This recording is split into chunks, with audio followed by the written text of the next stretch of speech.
Welcome back to Rise Exchange. Greece bought itself a few more months after striking a deal with its Eurozone creditors last week. But the new Greek government vows to rewrite loan agreements, promising to end tough austerity measures that are cutting into the Greeks' way of life. Joining us now is Jay Morelock, economist at FTN Financial. Jay, welcome back to Rise Exchange.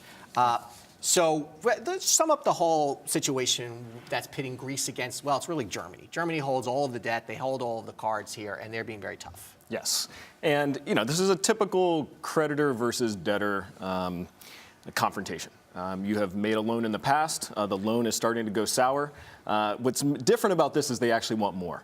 Who wants more? Greece. Greece, right. Greece. They need so more the debtor money. wants more money. But they're starting to go a little faulty on their past loans. So as you can imagine, from Germany's standpoint, they're a little worried that if you're having trouble paying back previous loans, that you're, going to be a little hesitant to loan. But Germany should have been worried the second they made the loan, but they didn't really have a choice. Right.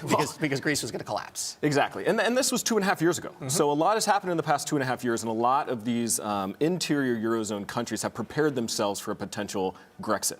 Right. And so that's Greek really exit. a Greek exit. Yes, yes. And so that's where we're at now. And Greece was just weeks away from defaulting, correct? They were running out of money. And why are they running out of money? This was a scheduled loan repayment plan. What happened here? So repaying the debt actually isn't the problem. And as you said in your segue into this piece, it's really their way of life that's coming into question.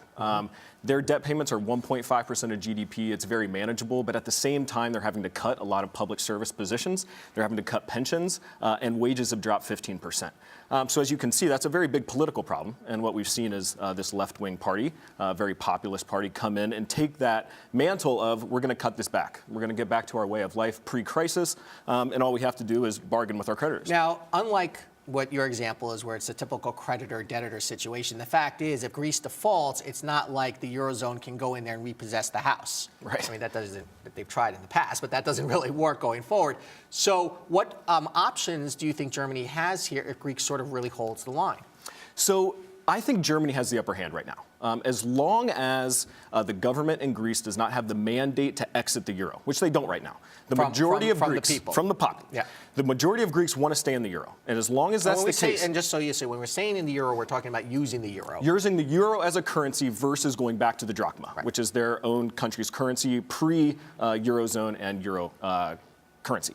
So as long as the people are saying we want to stay in the Eurozone, Germany has the upper hand, because if they want to stay in the euro, then they have to meet the requirements from the creditor. Their biggest question going forward is when will the Greek people say, we're out of here?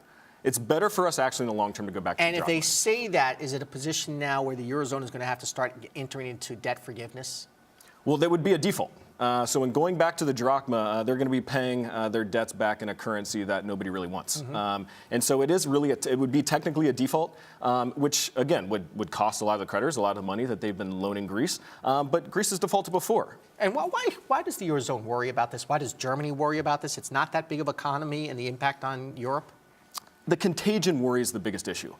We've got a left-wing party also rising up in Spain. If they see Greece exit, go back to the drachma, and successfully go back to a better way of life. Their exports are benefited. Everyone wants to vacation in Greece. The economy is improving. The economy starts to improve. Spain sees that. They think, well, maybe we'll do the same thing. Then you could see Portugal do the same thing. And so really the worry isn't necessarily Greece, other than the loss you're going to take on the outstanding debt. That the whole Eurozone will kind of fall apart. It's that all these peripheral countries who are over-indebted and having to struggle to make their debt payments are just going to say, so we're this out. is a real test for the euro. It's good when everything is on the upswing, but this is where the rubber really meets the road. And what do you think is going to happen? This is the problem with the euro construction in the first place, which is they really planned on just perpetual growth. So it's like, when it really hits the fan, what's going to happen here?